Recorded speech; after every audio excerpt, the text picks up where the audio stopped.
Baik, Bismillahirrahmanirrahim. Assalamualaikum warahmatullahi wabarakatuh. Waalaikumsalam warahmatullahi wabarakatuh. Oke, semangat Ibu. Terima kasih sudah bergabung di webinar atensi. Selamat malam, salam sejahtera untuk semuanya. Kita ketemu lagi malam ini di webinar atensi. Mungkin di sini sudah ada beberapa yang saya tahu rajin sekali ikut webinar atensi. Ada juga yang baru mungkin karena malam ini temanya tema remaja, ya. Mungkin ada beberapa adik-adik remaja yang juga join. Boleh dong kalau yang adik-adik remaja kasih tanda tangan atau tanda love, boleh kok supaya saya tahu nih mana yang adik-adik remaja yang ikut, mana yang bukan adik-adik remaja. Ada yang adik-adik remaja ikut malam ini? Karena malam ini temanya sangat bagus. Ya, tema webinar atensi malam ini, hari ini hari Minggu tanggal 25 ya. Tanggal 25 Mei 2025, webinar atensi mengambil tema mengenali remaja introvert dan kecemasan sosial. Kemudian antara introvert dan kecemasan sosial, apa bedanya ya? Nah, nanti kita cari tahu ya. Kadang-kadang saya sendiri juga di ruang praktek harus hati-hati nih. Anaknya memang introvert kah atau mengalami kecemasan sosial kah? Nah, kita sama-sama cari tahu ya. Karena saya tahu di sini pesertanya ibu bapak guru juga ada, orang tua juga ada, mungkin sekarang ada adik-adik remaja. Kita cari tahu ya, apakah putra-putri yang kita dampingi itu introvert kah atau kecemasan sosial? Ya, nanti hari ini malam ini kita akan didampingi oleh narasumber yang pastinya sudah kompeten. Saya sapa dulu nih. Assalamualaikum dengan Mbak Retno Sri Handayani MPD, MC, psikolog. Beliau seorang psikolog klinis. Oke. Waalaikumsalam, Mbak Eva. Iya, cantik sekali sih kalau malam ini. Beliau jauh-jauh dari Masya kota Allah. Malang. Dari kota Malang ya, Mbak Retno ya. Betul, dari Malang. Nah, boleh Ibu Bapak yang deket-deket Malang, kalau mau cari Mbak Retno, boleh cari. Walaupun beliau sibuk, super sibuk gitu ya, tapi kan pasti bisa dicari ya Mbak Retno ya, karena Mbak Retno sebagai praktisi psikolog juga kan ya. Iya, Nah, cantik banget sih kalau malam ini ya. Nanti kita banyak Masya belajar. Allah. Kita banyak belajar ya dengan Mbak Retno ini. Jadi izin Mbak Retno, saya kenalkan dulu dengan Mbak Retno. Jadi Mbak Retno ini sebetulnya, sebentar ya, saya mohon izin untuk membacakan. Nah, Mbak Retno ini sebagai praktisi psikolog klinis, beliau posisi memang di Malang. Malangnya di mana Mbak? Di daerah Sulfat, kota Malangnya. Oh, oke. Deket nggak Mbak ke Jatim Park? Oh, saya tahunya kan Jatim Park. Di Timpak itu masuk Batu. Oh, jauh ya. Ya, jauh. Nah, tapi enak di Malang dingin kan Mbak? Nggak juga. Dingin, dingin. Oke. Nah, sekarang saya coba perkenalkan dulu dengan Mbak Retno Sri Handayani MPDM, si psikolog. Beliau mengambil pendidikan S1 dan S2 di Fakultas Psikologi. Kemudian S2-nya di Program Profesi Universitas 17 Agustus 1945 Surabaya. Mbak Retno ini juga sudah mengambil sertifikasi Certified SEFT, Certified Hypnotherapy, kemudian Certified Art Therapy, dan kemudian Certified Forgiveness Therapy. Ini Mbak Retno ini malang melintang sebagai praktisi psikolog klinis di Praktik Mandiri Kota Malang. Ini bentuknya biro berarti ya Mbak ya? Biro Psikologi namanya Praktik Mandiri Kota Malang. Mungkin nanti Mbak Retno boleh cantumkan Instagramnya untuk Praktik Mandiri Kota Malang. Kemudian Mbak Retno ini juga sebagai psikolog di Komnas Perlindungan Anak Kota Malang di bidang advokasi dan pendampingan. Makanya sibuk banget. Saya berterima kasih banget beliau menyediakan waktu di malam ini ya, Alhamdulillah. Oke, pengalaman kerjanya ini kalau saya bacakan mungkin selesainya besok nih ya, tapi saya ambil sedikit-sedikit di sini. Mbak Retno sebagai konselor dan psikoterapi masalah individu, remaja, dan dewasa. terutama untuk kasus kecemasan, depresi, trauma, fobia, dan lain-lain. Kemudian Mbak Retno ini juga sebagai konselor keluarga, terutama untuk masalah anak, masalah pasangan. Jadi anak dan dewasa ya Mbak ya, nanganinnya ya. Oke, kemudian beliau juga eh oh oke, membuat program-program untuk pengembangan diri seperti tes minat bakat, mental block, dan masalah pendidikan.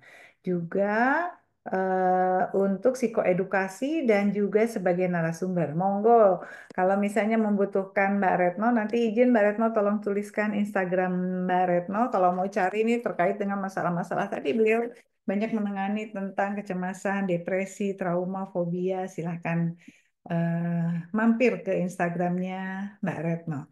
Oke, kemudian, eh, nah Mbak Retno terima klien online atau harus selalu offline? Bisa online, bisa offline, Mbak Eva. Oh, oke. Berarti kalau misalnya ada yang mau cari Mbak Retno, DM dulu kah? Atau ada nomor kontaknya nanti mungkin boleh dituliskan di kolom chat ya Mbak? Boleh. Kalau misalnya mau online. Oke. Nah, sekarang saya izin sebentar ya, saya sambil admit-admit nih. Nah, jadi malam ini kita akan selesai di jam sekitar setengah sembilanan. Boleh nanti kalau ada yang mau bertanya dituliskan di kolom chat atau mau bertanya langsung silahkan. Saya senang karena ini banyak dari beberapa daerah. Jadi monggo biasanya mereka pengen Ibu dan Bapak nih pengen langsung bertanya ya, mumpung ketemu narasumbernya. Yuk kita langsung mulai aja. Saya sendiri dengan Eva Silvana. Saya sebagai psikolog klinis anak dan remaja yang akan dampingi Mbak Retno untuk webinar atensi malam ini. Monggo silahkan Mbak Retno. Oh sebentar, saya izin. Ibu Bapak yang sudah bergabung, yuk jangan lupa untuk follow Instagram atensi anak remaja ya. Sekali lagi saya ajak Ibu dan Bapak silahkan follow Instagram atensi anak remaja untuk tahu lagi di bulan Juni nanti ada tema apa lagi ya, narasumbernya siapa lagi dan tanggal, waktu dan jamnya ya. Yuk, silahkan Mbak Retno untuk screen dan waktunya saya serahkan pada Mbak Retno. Monggo. Iya, terima kasih Mbak Eva. Saya mau menyapa dulu Bapak Ibu yang ada di Zoom saat ini. Bagaimana kabarnya ini Bapak Ibu sekalian? Bisa ditulis di kolom komentar ini bagaimana kabarnya. Alhamdulillah. Alhamdulillah, ya. Mungkin terlebih dahulu saya akan memperkenalkan diri terlebih dahulu ya. Selamat malam Bapak Ibu sekalian. Assalamualaikum warahmatullahi wabarakatuh. Waalaikumsalam. Perkenalkan, saya Retno, saya seorang psikolog klinis. Saat ini saya berdomisili di Kota Malang. Bersyukur sekali bisa membersamai Bapak Ibu sekalian, atau mungkin juga ada adik-adik remaja ya saat ini. Pada malam hari ini kita akan sharing bersama tentang dua hal yang sering disalahpahami gitu ya di masyarakat, yaitu antara introvert dan kecemasan sosial. Itu. Sekilas kita lihat introvert dan kecemasan sosial itu sama-sama ada di area orangnya itu kayak tenang gitu ya. Kemudian enggan bersosialisasi gitu ya. Padahal di balik itu semua ada apa namanya latar belakang psikologis yang berbeda. Itu. Kali ini kita akan mengupas lebih dalam tentang apa itu introvert dan apa itu kecemasan sosial. Sehingga harapan saya nanti setelah webinar ini Bapak Ibu sekalian semakin memahami perbedaan keduanya dan dengan demikian bisa dengan bijak menentukan langkah-langkah pendekatan yang lebih tepat untuk mendukung kesehatan mental para remaja di sekitar kita. Itu nggih. Oke, izin share screen.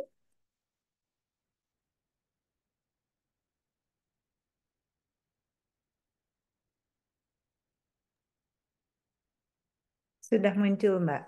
Iya, oke. Mengenali remaja, introvert dan kecemasan sosial apa bedanya? Oke.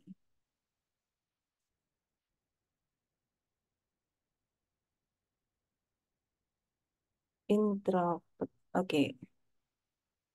Nah, ini seperti yang saya sampaikan tadi bahwa ada miskonsepsi umum di masyarakat kita. Banyak yang beranggapan bahwa introvert dan kecemasan sosial itu cenderung sama, gitu, nggih. Individu yang introvert itu pasti memiliki kecemasan sosial. Nah, karena itu saya berinisiasi untuk mengadakan webinar ini dengan tujuan yang pertama untuk memberikan edukasi tentang memahami perilaku, mengenal introvert dan kecemasan sosial. Kemudian yang kedua, membedakan kondisi bagaimana secara psikologis yang melatar belakangi antara introvert dan gangguan kecemasan sosial. Kemudian yang ketiga, setelah kita mengenal apa itu keduanya, maka kita bisa menentukan strategi pendekatan yang tepat, cara tepat menghadapi remaja dengan kedua kondisi tersebut. Nah, karena hari ini kita itu membahas tentang remaja, maka ada baiknya kita mengenal terlebih dahulu. Apa itu fase perkembangan remaja. Jadi remaja itu Bapak Ibu dibagi menjadi 3 fase. Ada remaja awal, remaja tengah, dan remaja akhir. Remaja awal itu berkisar antara usia 10 sampai 13 tahun. Nah, di sini para remaja tersebut mengalami pubertas, mengalami krisis identitas diri karena dia merasa aku anak-anak bukan, tapi orang dewasa juga bukan. Masa remaja ini adalah masa transisi gitu ya. Jadi ada krisis identitas diri. Kemudian mereka juga mengalami adanya sensitif terhadap penilaian sosial. Jadi sangat sensitif sensitif sekali terhadap penilaian sosial. Yang kedua fase remaja tengah, berkisar antara usia 14 sampai 17 tahun. Di sini mereka mengalami tetap krisis identitas, kemudian sudah mulai mandiri, menunjukkan aku ada gitu, mulai adanya penolakan-penolakan terhadap aturan-aturan, kepingin dilihat mandiri gitu. Kemudian adanya ketertarikan sosial dan cinta. Yang terakhir ada fase remaja akhir yaitu usia 18 sampai 21 tahun. Di sini mereka mulai mencari makna hidup, mulai memikirkan masa depan, dan perlahan-lahan emosinya mulai stabil. Tuh ya. Nah, sorry ini judulnya tertutup, Mbak Eva. Sebentar ya. Bisa dipindahkan mungkin yang menutupnya Ya, ke bawah. oke. Ya, oke.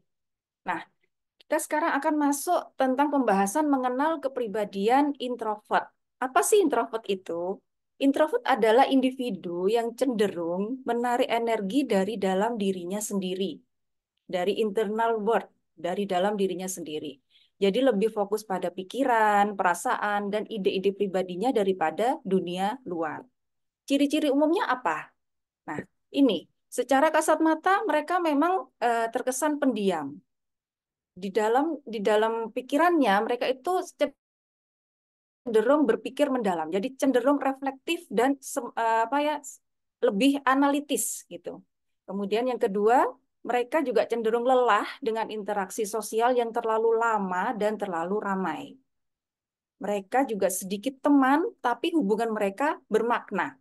Jadi tidak circle-nya itu tidak terlalu luas, mungkin hanya terbatas pada 2, 3 orang atau bahkan hanya 1 orang, tapi hubungannya itu sangat bermakna gitu antara suka dan duka. Jadi bukan hanya sekedar teman hangout gitu ya, tidak.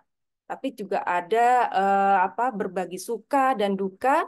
Jadi di sini hubungan mereka itu sangat bermakna, sangat dekat itu. Nah, si introvert ini juga perlu me time untuk mengisi energinya. Me time ini maksudnya apa? Butuh waktu untuk mereka itu sendiri, gitu, tanpa adanya gangguan dari orang lain. Itu yang diperlukan oleh si introvert untuk mengecas energi yang sudah dia keluarkan untuk interaksi sosial. Yang ke, eh, yang kelima, ciri umumnya adalah merasa penuh energi setelah menyendiri. Biasanya cara-caranya itu seperti ini ya, membaca buku, nonton film gitu ya, nonton film sendiri atau jalan-jalan sendiri gitu. Itu cara-cara si introvert ini untuk mengecas energi mereka. Nah, nih, kalau kita bicara tentang sumber energi, kita tahu kepribadian itu selain ada introvert juga ada ekstrovert gitu ya. Jadi untuk introvert sendiri itu pengecasan energinya dengan cara menyendiri, dengan cara menghabiskan waktu sendirian. Sedangkan ekstrovert itu bersama-sama. Ya, bersama dengan orang lain. Jadi membutuhkan interaksi, justru membutuhkan interaksi dengan orang lain untuk mengecas energinya. Gitu. Misalnya seseorang yang sudah mulai tidak nyaman, tidak apa itu tidak punya semangat. Nah, ini kalau si introvert ini untuk menumbuhkan kembali semangatnya, dia justru butuh sendiri. Entah itu membaca buku, entah itu menulis, membuat sebuah cerita, entah itu jalan-jalan sendiri ke mall gitu. Dan itu tidak apa-apa dan itu tidak masalah. Justru itu yang mereka butuhkan gitu. Kesendirian itu untuk mengecas energi yang sudah mereka keluarkan selama beraktivitas. Beda dengan si ekstrovert. Justru ekstrovert ini pada saat dia down, semangatnya sudah hilang gitu ya, sudah kecapean, dia justru butuh tuh ketemu dengan orang-orang untuk mengecas energinya. Semakin dia sendirian, dia akan semakin habis semangatnya, habis energinya gitu. Jadi berkebalikan dengan si introvert gitu ya. Nah, setelah kita tahu introvert dan ekstrovert itu bedanya ada pada strategi mengecas energinya, maka kita sekarang akan masuk pada pembahasan mengenal kecemasan sosial. Nah, kecemasan sosial itu apa sih? Jadi, kecemasan sosial adalah ketakutan irasional terhadap situasi sosial karena adanya khawatir dinilai negatif. Pada saat seseorang itu mau berinteraksi dengan orang lain, kemudian ada pikiran-pikiran irasional, takut ditolak, ya, takut dinilai negatif, nanti aku dinilai apa misalnya wajahku jelek, misalnya. Nanti aku dinilai aku adalah orang-orang yang miskin, termasuk golongan yang apa namanya tidak mampu, gitu ya. Atau aku nanti dinilai bodoh, gitu. Jadi ada kekhawatiran-kekhawatiran yang irasional. Maksudnya itu yang sebenarnya itu kecenderungannya sangat kecil, belum tentu terjadi, tapi itu sangat mengganggu dan terus berputar di otaknya, kekhawatiran-kekhawatiran itu. Takut dinilai negatif, takut ditolak, nanti aku nggak diterima di circle itu. Padahal itu belum tentu terjadi dan itu belum tentu benar pikiran itu.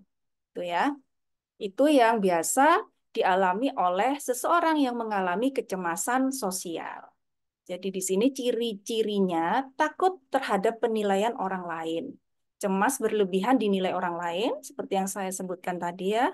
Takut dinilai jelek, takut dinilai miskin, kemudian takut ditolak oleh orang lain karena adanya penilaian negatif itu akhirnya dia tidak diterima gitu, diabaikan oleh orang lain, gitu ya. Yang padahal pemikiran-pemikiran itu belum tentu benar gitu, belum tentu benar adanya. Kemudian yang kedua, ciri umum kecemasan sosial ini adalah menghindari situasi, menjauhi interaksi sosial. Jadi karena adanya pikiran-pikiran yang irasional yang cenderung negatif itu tadi, untuk menjaga keamanan dirinya, dia memilih untuk menghindari situasi sosial. Kemudian, ciri umum yang berikutnya untuk kecemasan sosial ini adalah adanya gejala fisik. Nah, orang yang mengalami gejala sosial, kecemasan sosial, gejalanya ini mengalami gejala fisik, antara lain gemetar, berdebar, ya, adanya keringat dingin, mual, pusing, atau bahkan ada yang sampai tremor, seperti orang yang sudah usia lanjut itu ya, padahal dia masih muda. Saya pernah memiliki seorang klien gitu, masih SMP. Setiap dia berbicara dengan orang lain, itu sangat jelas sekali tangannya itu sampai gemetar, tremor gitu. kemudian wajahnya pucat gitu. Dan pada saat ditanya apa yang kamu rasakan saat ini ya dia mengalami mual, pusing, dan itu berulang terus-menerus pada saat dia berinteraksi dengan orang lain, baik itu yang maksudnya yang secara individu maupun tampil di depan banyak orang, gitu ya. Dan itu sangat mengganggu sekali dirasakan oleh seorang yang mengalami kecemasan sosial. Oh ya, sorry. Oke. Nah, ini kesalahpahaman umum. Apa saja sih yang sebenarnya miskonsepsi di masyarakat tentang introvert dan kecemasan sosial itu? Mari kita bahas lebih lanjut. Menurut kebanyakan orang, itu introvert adalah seseorang yang pemalu, gitu ya. Introvert itu pemalu, introvert itu penakut, introvert itu cemas sosial. Nah, sebenarnya ini adalah miskonsepsi. Padahal introvert itu adalah eh, salah satu tipe kepribadian. Tipe kepribadian di mana tipe ini memiliki ciri khas, yaitu mengecas energinya dengan cara menyendiri. Jadi, tidak benar bahwa introvert itu cenderung pemalu. Itu sebuah miskonsepsi umum. Kemudian yang kedua, adanya sifat pendiam pada introvert itu dianggap bermasalah, gitu ya. Remaja pendiam itu sebetulnya tidak selalu bermasalah atau tidak selalu takut berinteraksi. Pada pembahasan introvert ini tadi sudah saya sampaikan bahwa introvert itu sebetulnya kelelahan pada saat mereka itu terlalu lama berinteraksi dengan orang lain atau terlalu ramai orang-orang yang berinteraksi dengan dia. Sehingga dia mungkin kehabisan energi sehingga dia memilih untuk diam, memilih untuk lebih pendiam, memilih untuk berbicara yang perlu-perlu saja, gitu ya. Jadi tidak benar bahwa pada saat kita itu melihat seorang remaja yang pendiam itu selalu bermasalah. Itu salah satu miskonsepsi juga.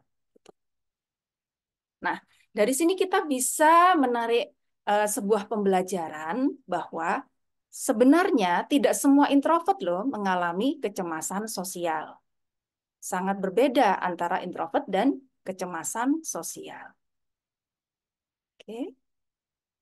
Nah, ini kita akan lebih memperjelas di sini. Sebenarnya introvert itu pada dasarnya adalah orang yang percaya diri, sama dengan ekstrovert, sama dengan orang-orang pada umumnya. Bisa juga pandai berkomunikasi. Nah, yang kedua, pemalu atau penakut atau kecemasan sosial, ini artinya tidak nyaman berinteraksi atau tampil di depan umum.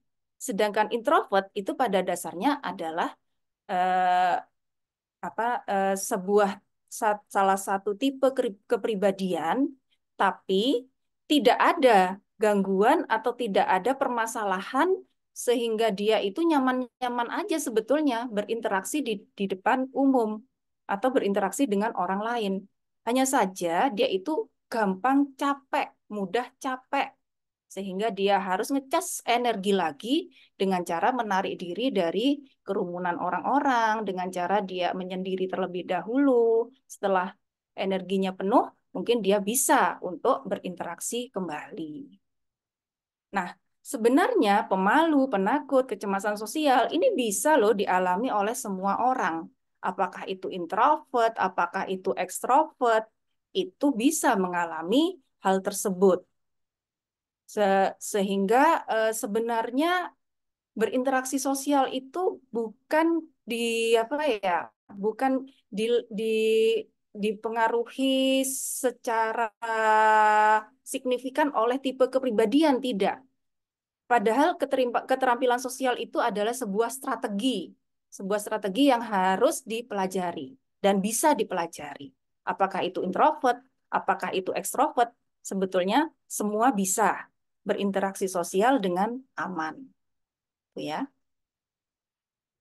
Nah, Ini saya mencoba membuat analogi sebuah grafik.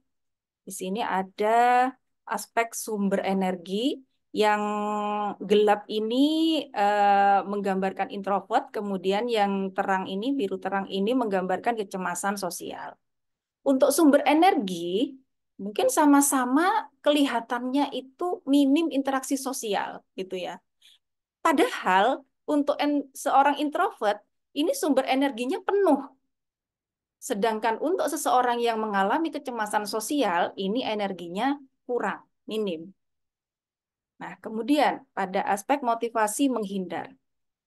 Untuk seseorang yang introvert, ini tidak selalu menghindari interaksi. Seandainya pun dia menghindari interaksi, alasannya dia menghindari interaksi itu adalah untuk mengecas energi yang sudah dia keluarkan selama beraktivitas. Beda dengan seseorang yang mengalami kecemasan sosial.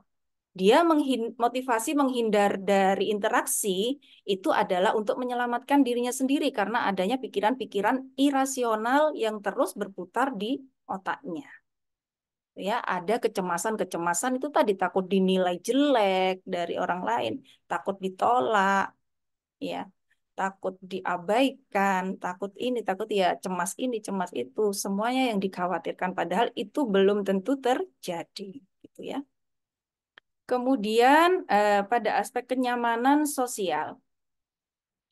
Untuk introvert ini eh, dia sangat nyaman sekali untuk berinteraksi dengan siapapun. Tidak ada kendala apapun. Dia tidak merasakan kecemasan, dia tidak merasakan ketakutan. Hanya saja dia memiliki waktu yang tidak sebanyak tipe kepribadian ekstrovert untuk bisa berinteraksi dengan orang lain. Karena dia butuh waktu untuk mengecas energinya.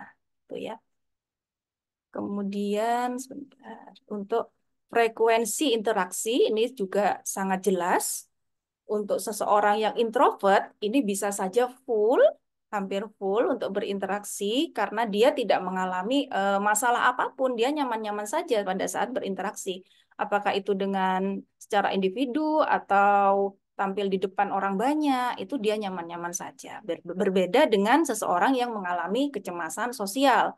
Dia akan sangat apa namanya intens untuk menghindari interaksi dengan orang lain, terutama dengan adanya itu kesempatan tampil di depan umum, misalnya untuk presentasi atau sekedar bertanya pada saat ada terjadi diskusi, itu sangat-sangat sulit bagi seseorang yang mengalami kecemasan sosial. Sedangkan seorang yang introvert tidak ada masalah. Pada saat dia ada di apa di tengah-tengah sebuah forum yang banyak orang mau bertanya, ya ringan saja, mengangkat tangan, bertanya, itu ringan-ringan saja. Gitu bedanya. Oh, sorry. Nah, jadi grafik ini menunjukkan perbedaan antara introvert dan kecemasan sosial pada beberapa aspek. Introvert mengisi energi dari kesendirian, sedangkan orang dengan kecemasan sosial menghindari interaksi sosial karena ketakutan atau malu. Tadi sudah saya sebutkan ya, ada pikiran-pikiran irasional yang seperti berputar-putar gitu di otak seseorang yang mengalami kecemasan sosial. Nah, Bapak Ibu sekalian, apa sih dampaknya jika jika kita tidak mengenali dengan tepat remaja itu kok kelihatannya pendiam ya, tapi dia itu sebetulnya tipe kepribadian introvert ataukah mengalami kecemasan sosial. Nah, ini ada dampaknya Bapak Ibu sekalian ya. Yang pertama, potensi rendah diri dan menarik diri dari lingkungan. Kenapa? Nah, seseorang yang mengalami kecemasan sosial jika tidak terdeteksi dengan tidak terdeteksi dengan baik, tidak dideteksi secara dini gitu ya, maka penanganannya pun akan terlambat gitu ya, Bapak Ibu ya. Ini sebetulnya mengalami kecemasan sosial, tapi hanya dianggap, oh iya dia hanya pemalu kok, gitu. Ya, oh iya dia hanya takut kok, nggak apa-apa. Padahal seseorang yang mengalami kecemasan sosial ini eh, memerlukan pendekatan yang berbeda, memerlukan intervensi psikologis yang lebih awal itu lebih baik, gitu loh. Tapi pada saat seseorang itu tidak tidak aware, remaja yang ada di sekitarnya ternyata memiliki kecemasan sosial, akhirnya terlambat mendapatkan intervensi psikologis yang sebetulnya sangat-sangat dia perlukan, gitu ya. Apa sih dampaknya kalau tidak tidak segera diintervensi? Nah, secara jangka panjang, Bapak Ibu sekalian, kecemasan sosial ini juga bisa menimbulkan depresi, gitu ya. Menimbulkan itu isolasi sosial. Dan banyak terjadi tiba-tiba orang-orang yang kuliah, tiba-tiba orang-orang yang sekolah, akhirnya bunuh diri. Banyak ya Bapak Ibu sekalian ya. Saat ini kita dengar kasus-kasus seperti itu.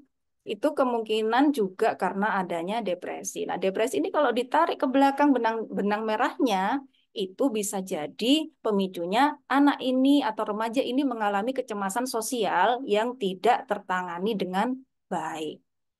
Gitu. Dan biasanya orang-orang atau remaja yang mengalami kecemasan sosial ini merasa dirinya itu aneh gitu loh. Aku kok nggak bisa ya interaksi sosial seperti teman-teman yang lain gitu. Dia itu merasa aneh, merasa nggak sama dengan teman-temannya yang lain. Sehingga dia cenderung ya ini, menarik diri dari lingkungan, merasa nggak pede.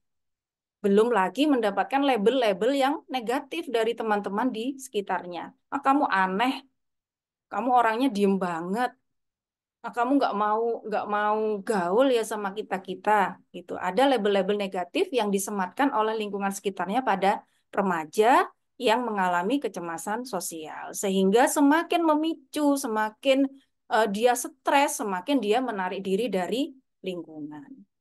Yang kedua, apabila tidak dikenali, maka salah penanganan dari guru atau orang tua. Pada saat remaja mengalami kecemasan sosial, tapi dia itu hanya dianggap, oh kamu malu ya nggak mau presentasi. Ayo, kamu ini sudah misalnya sudah remaja, sudah besar, nggak boleh maluan seperti itu. Nah, ini tuntutan-tuntutan seperti ini sebetulnya kan eh, tujuannya itu untuk memotivasi gitu ya. Tapi pada saat penanganannya tidak tepat, itu justru membuat si anak ini atau si remaja ini semakin stres. Bukannya semakin termotivasi, tapi semakin stres gitu loh. Dan dia juga kadang bingung, aku harus bagaimana gitu kan. Nah, itu salah satu contohnya salah penanganan dari guru dan orang tua. Ini saya punya klien ya, SMP waktu itu juga mengalami kecemasan sosial. Ini keluhannya dari orang tuanya, dia ini malas sekolah. Nah, itu ada label-label negatif yang disematkan pada remaja yang mengalami yang sesungguhnya mengalami kecemasan sosial gitu, mengalami kecemasan sosial, kemudian dilabeli negatif sama orang tua, ya semakin stres, akhirnya anaknya nggak mau sekolah. Bukannya tambah termotivasi, justru itu semakin memperburuk keadaan. Anak ini, Bu, tidak mau sekolah. Anak ini suka bolos, izin sekolah, tapi menggoknya ke rumah temannya misalnya, menggoknya main kemana gitu. Jadi orang tuanya ini salah penanganan. Padahal sudah saya motivasi, Bu. Padahal sudah saya nasehati gitu. Tapi anaknya ini kok tetap seperti ini tambah semakin parah. Malah dilabeli anak ini beda sama teman-temannya. Nah, ya kan? Akhirnya ada label juga. Oh, orang ini beda sama teman-temannya. Kamu beda sama teman-temannya. Nah, itu justru label-label seperti itu memperparah stresnya si anak yang mengalami kecemasan sosial. Bukannya tambah membantu mereka, tapi justru memperparah keadaan mereka. Yang berikutnya dampaknya adalah perkembangan sosial yang terhambat. Pada saat mereka itu tenggelam pada pikiran-pikiran irasional, mereka akhirnya menarik diri. Sehingga apa? Sehingga keterampilan untuk komunikasi, keterampilan untuk berempati dengan orang lain itu tidak terasah. Sehingga ya ini tadi perkembangan sosialnya menjadi terhambat. Nah, Bagaimana sih cara mengenali perbedaan antara introvert dan kecemasan sosial? Yang pertama, pastinya observasi perilaku sehari-hari. Apakah ada perbedaan anak, misalnya ini terjadi pada anak kita yang sudah remaja atau apa orang lain di dekat kita yang sudah remaja? Tentunya kita bisa mengobservasi. Remaja dengan usia seperti ini pada umumnya itu sudah bisa apa sih? Pada umumnya perilakunya bagaimana sih? Oh, ini kok berbeda ya. Nah, ini sudah harus notice kita ya, sudah harus aware gitu. Ada yang berbeda dari remaja di sekitar kita. Kemudian yang kedua, adanya tes psikologi. Bisa mengikuti tes psikologi yaitu MBTI. Ini salah satu tes kepribadian. Di sini nanti bisa diketahui bagaimana pola pikirnya, pola pengambilan keputusan. Nah, di sini juga nanti akan keluar itu, Pak, Ibu, anak ini introvert atau ekstrovert, bagaimana cara mengambil keputusannya, bagaimana nanti kecenderungan interaksi sosialnya, itu di sini nanti akan muncul pada tes MBTI. Atau kita juga bisa kasih remaja itu skala kecemasan sosial. Nah, nanti di situ juga akan keluar tuh hasilnya. Kecemasan sosial remaja ini antara ringan, sedang, ataukah berat. Gitu. Kemudian cara yang ketiga yaitu tanya langsung pengalaman sosialnya. Ini diperlukan dialog yang terbuka, penuh empati, ya Bapak Ibu. Terus kemudian jangan menghakimi terlebih dahulu. Tanya pada remaja-remaja di sekitar kita, anak kita, teman kita, atau siapa saja yang bisa kita ajak ngobrol itu dengan dialog yang terbuka. Bagaimana pengalamanmu bergaul sama teman-temannya? Gimana tadi? Sekolahnya, apa ada masalah, atau tanya teman dekatmu siapa sih gitu misalnya. Terus misalnya teman yang paling baik itu di kelasmu siapa sih, misalnya seperti itu. Atau mungkin ada nggak temanmu yang menjauhi kamu atau ya apalah seperti itu. Sehingga memancing remaja ini untuk bercerita dan kita punya gambaran bagaimana sih sebetulnya pengalaman sosialnya itu ya. Apakah dia itu mengalami kecemasan, misalnya enggak, aku enggak temenan di sekolah. Loh, kenapa? Apa yang kamu rasakan sehingga kamu memutuskan untuk tidak berteman? Nah, itu aku nanti disangkanya itu cari muka, padahal aku enggak. Nah, itu nanti kan dia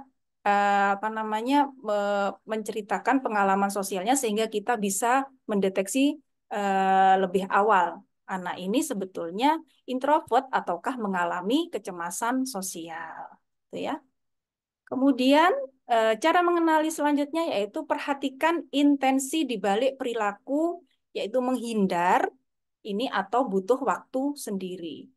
Jadi intensi ini adalah alasan remaja di balik perilaku pada saat dia itu sering menyendiri, apakah dia itu memang eh, butuh waktu sendiri untuk ngecas energinya, ataukah dia itu menyendiri karena menghindari bertemu dengan orang, menghindari untuk tampil di depan umum. Nah, ini kita perlu menggalinya, tuh ya. Oke.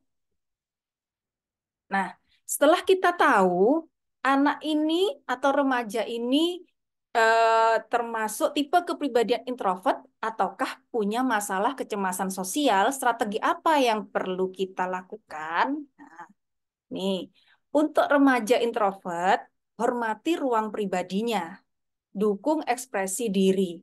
Jangan pada saat dia butuh waktu sendiri, dia butuh ngecas energinya, tiba-tiba nyeletuk tuh, kamu ngapain sih di kamar terus? Misalnya ya, kamu ngapain sih nggak interaksi dengan orang lain? Ah, kamu ini kok ya cupu atau apa gitu, malah tidak menghargai ruang pribadinya gitu. Padahal dia itu sangat membutuhkan me time untuk mengecas energinya. Kemudian juga memberikan dukungan pada saat dia mengekspresikan diri, jangan sampai melontarkan kritik atau caci maki yang bisa kemudian mematahkan semangatnya untuk mengekspresikan diri.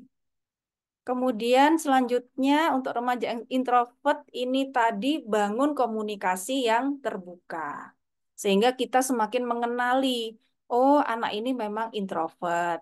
Oh anak ini memang mudah lelah ternyata pada saat interaksi yang terlalu lama dengan banyak orang. Ternyata mudah lelah memang pada saat berinteraksi dengan suasana yang ramai gitu. Jadi butuh suasana yang tenang, beberapa saat ngecas energi, baru dia akan tampil lagi di depan umum atau berinteraksi lagi dengan sosialnya, gitu ya.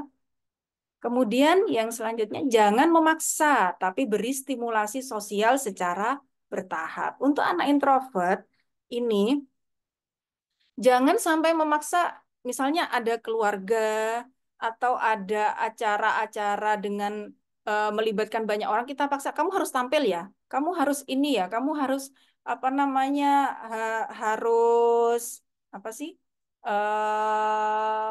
nemoni itu apa ya bahasa Indonesianya, harus apa ya, harus keluar untuk apa menemani tamu-tamu yang ada misalnya dari awal acara sampai akhir acara misalnya memaksa karena kamu ini adalah tuan rumah di sini misalnya ada acara keluarga misalnya seperti itu. Nah, ini sangat tidak disarankan gitu ya Bapak Ibu ya karena dia itu durasi waktunya energinya itu beda sama yang tipe tipe kepribadian yang extrovert. Dia butuh ketenangan, kesendirian untuk mengecas energinya dan itu harus kita hormati itu jangan memaksa dia itu untuk harus tampil show on padahal energinya sudah habis perlu dicas lagi gitu ya.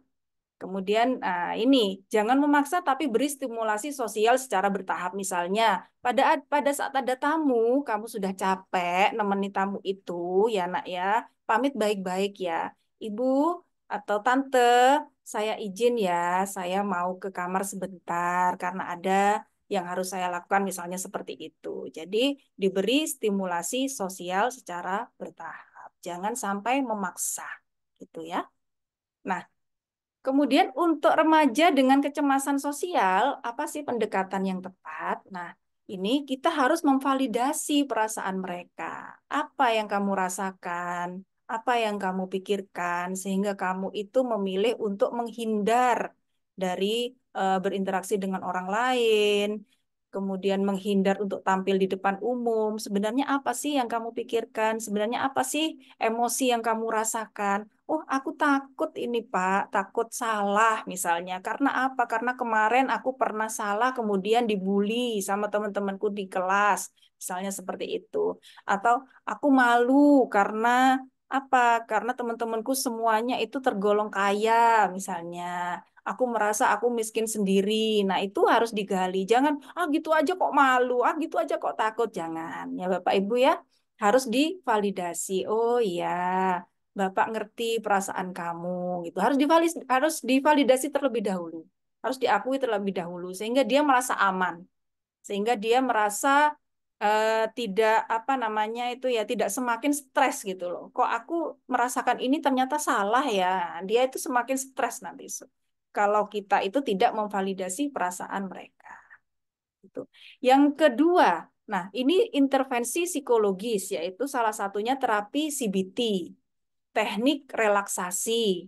Kemudian ada ini pelatihan keterampilan sosial. Terapi CBT ini bisa dilakukan secara sederhana, bisa. Ini tujuannya untuk merubah pola pikir. Yang kita intervensi adalah pikiran-pikiran irasional si anak atau si remaja. Supaya nggak terus-terusan itu memikirkan apa namanya kejadian-kejadian negatif yang sebetulnya apa dominan atau cenderung sebenarnya nggak terjadi, cuman dia pikirkan jangan-jangan terjadi ini, jangan-jangan ini, jadi cemas terus. Nah, itu yang kita intervensi. Gimana sih supaya dia itu lebih rasional gitu pikirannya untuk terapi CBT. Kemudian teknik relaksasi. Teknik relaksasi ini bisa dengan mengatur pernafasan misalnya metode 4-7-8 gitu ya Bapak Ibu ya. Menarik nafas dari hidung dengan hitungan